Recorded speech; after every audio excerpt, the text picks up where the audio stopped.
சங்கீதாவை அப்போதுதான் காதலிக்க ஆரம்பித்தேன். ஓப்பனாக சொன்ன விஜய். விஜயும் சங்கீதாவும் 1999வது வருஷம் கல்யாணம் பண்ணிக்கிட்டு 2 குழந்தைகள பெத்திருக்காங்க. சங்கீதா தன்னோட முழு சப்போர்ட்ட விஜய்க்கு குடுத்து, சினிமாவுல வளர்றதுக்கு பக்கபலமா இருந்தாங்க. அது மட்டும் இல்லாம, பல படங்கள்ல விஜய்க்கு காஸ்டியூம் டிசைனராவும் பணியாற்றியிருக்காங்க. நல்லபடியா இருந்த அவங்களுக்குள்ள கொஞ்சம் வருஷங்களுக்கு முன்னாடி பிரச்சனை ஏற்பட்டது. சங்கீதாவும் விவாகரத்து மனுவ தாக்கல் பண்ணியிருந்தாங்க. சங்கீதாவ கல்யாணம் பண்ணிக்கிட்ட விஜய், அவங்க கூட 20 வருஷங்களுக்கும் மேலா சந்தோஷமா இருந்தாரு. ஆனா சில காரணங்களால அவங்களுக்குள்ள மனஸ்தாபம் ஏற்பட்டதா தெரியுது. ஒரு கட்டத்துல ஓவர் டென்ஷன் ஆன சங்கீதா செங்கல்பட்டு குடும்ப நல நீதிமன்றத்துல மனு ஒண்ண தாக்கல் பண்ணாங்க. அந்த மனுவுல விஜய் என்ன உணர்வு ரீதியா பிரிஞ்சு 5 வருஷங்கள் ஆயிடுச்சு. அவர் இன்னொரு நடிகை கூட கல்யாணத்தை மீறின தொடர்புல இருக்காரு. அத நான் கண்டிச்சப்போ என்ன வெளிய சுதந்திரமா நடமாட விடாம தடுத்தாரு.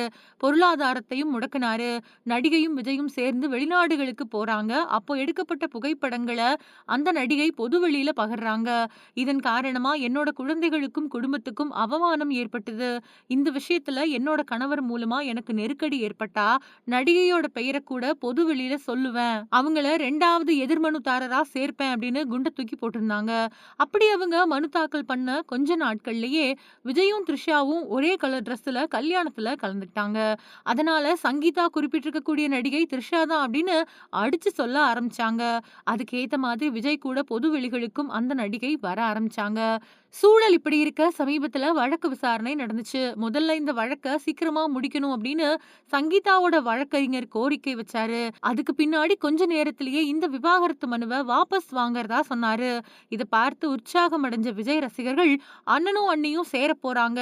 ஆகஸ்ட் 15ஆம் தேதி விஜய் கொடியேத்துறப்போ சங்கீதாவும் கண்டிப்பா வருவாங்க அப்படின்னு கணிச்சாங்க. ஆனா வந்ததோ த்ரிஷா தான். அத பார்த்து மேற்கொண்டு நொந்து போயிட்டாங்க விர்ச்சுவல் வாரியர்ஸ். சில பேரு த்ரிஷாவ கண்டிக்கவும் செஞ்சாங்க. இந்த நிலையில விஜயோட த்ரோபேக் பேட்டி ஒண்ணு திடீர்னு சோஷியல் மீடியாவுல ட்ரெண்ட் ஆயிருக்கு. அந்த பேட்டியில அவரு, "காதல் அப்படிங்கிறது எப்பவுமே அழகான உணர்வு.